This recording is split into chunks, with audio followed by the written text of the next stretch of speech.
If you have a chance to ask Hegseth the question tomorrow, will be about the Venezuela situation. What specifically do you plan to press them on? Well, I think this is going to be about the, Maduro, about the, the operation.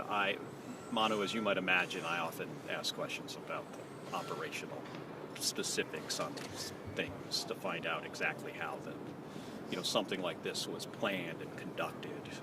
I come from an operational background as a, combat pilot. And it's the stuff I'm also generally, interested in. I want to, know what kind of resources were used, to extract Maduro and his wife, and also what authorities. They talk about how this is a law enforcement operation, but if in fact 150 airplanes were used from, multiple services, it feels, less to me law enforcement and more like a military operation. And then do you have the legal authorization to do this? We're going to have a vote on this week.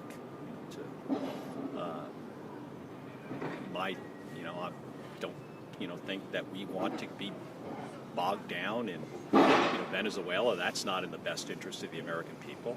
This president should be, not focused on things like, Venezuela, and focused on bringing down the costs for the American people, including my constituents, who are dealing with, high rent, and grocery prices are much more expensive than they were previously.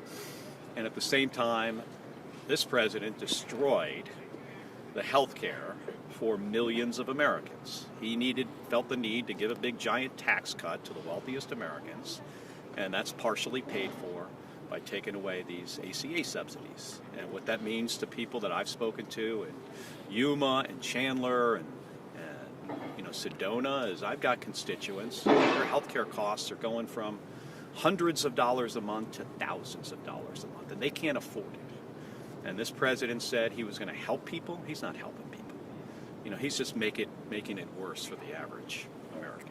How does